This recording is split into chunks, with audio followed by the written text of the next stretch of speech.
Okay, we're gonna learn how to make lattes using the Breville Barista. This is not how to make latte art. I don't know how to do that very well, but I do know how to make a delicious cup of latte because I make one for Rachel every morning. So this is called the hopper. First thing we're gonna do is fill it with some beans.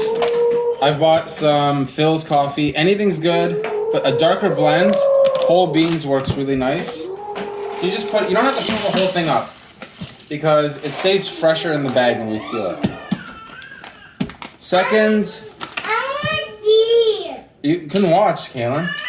Then we're gonna make a latte. This thing gives you a couple of different filters. One says dual wall. One second, my son, you can come sit up here with me. Okay, you're gonna help. He usually helps me. We don't want the one that says dual wall. That's for ground coffee. So we're gonna give that away. And we want the one with a bunch of little holes. And you want the big one, because we're gonna be making 2 shots. So you take your 2 and you put it in the, forgot what this thing's called right now. But that's fine. A few things you can set and you're gonna have to play with depending on the pressure of the machine is the grind amount. So that's how much comes out of a single press. And over here we see the grind size, so coarse or fine.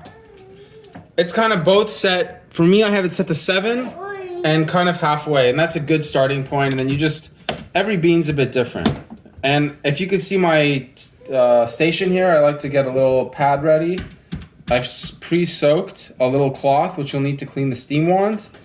And this just kind of catches any grinds. So you press.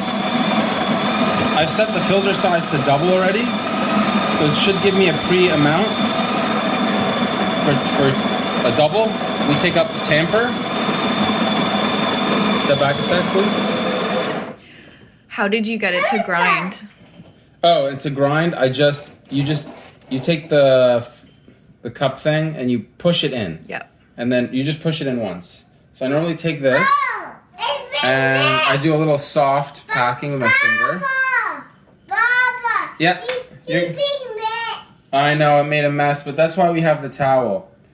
So I kind of get it flat. Then you take your tamper, and you don't want to press too hard, and you're going to have to finesse this a little for every bean, and we'll see the pressure valve later. But you give like a light to medium press, like that, and this kind of had a bit too little, so I like to put a bit more. You basically want the silver to be at the top of the filter. Yeah. So I give it a press, and then Kaylin usually gives the press too. Good job, Kaylin. Good job. Then we put it in. So what you do is it should just fit in, pop in, and then you pull right to lock. Then you take your latte cup, and again, we're doing double. Really easy. We're gonna hit the double button, or Kaylin will hit that for us. Good job. Good job. Now it's going to start pouring the latte. The part to look after is here. You're going to want to just be within this, they make it really simple, espresso range. So let's see if we hit that. Perfect, we have.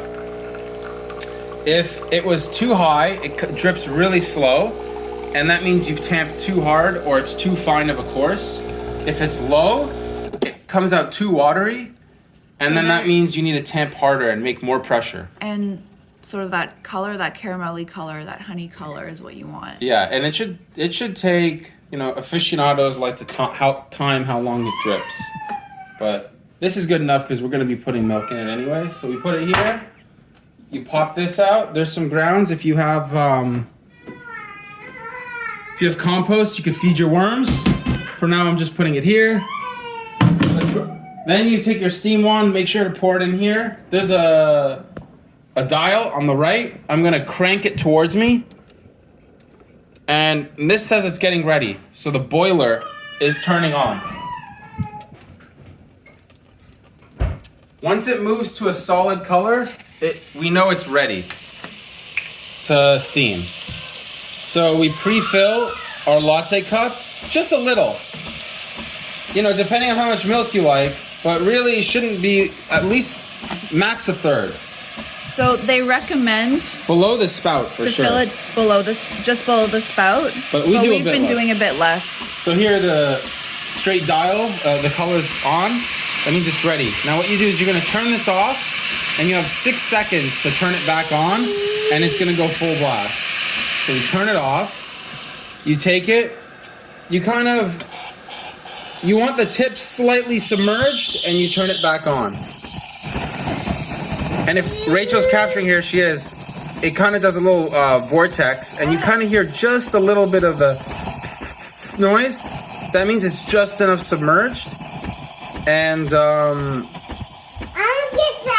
and you got the vortex. Okay, 1 sec, Kaylin, 1 sec. 1 second, honey. 1 second.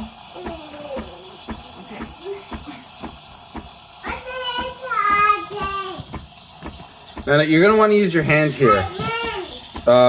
You know, milk shouldn't be too hot. The general rule is if you can't hold your fingers there for more than a second, it's too hot.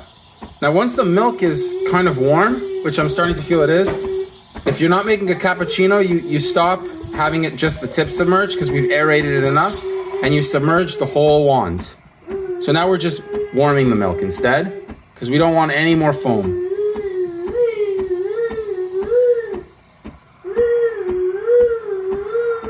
So it's getting pretty hot.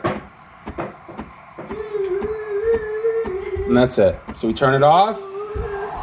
Now the important part is when you're done, you always eject a little bit.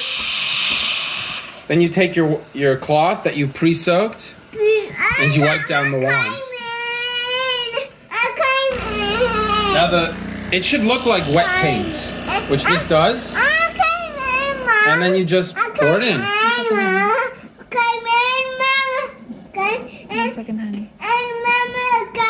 There you go. Beautiful. Thank you.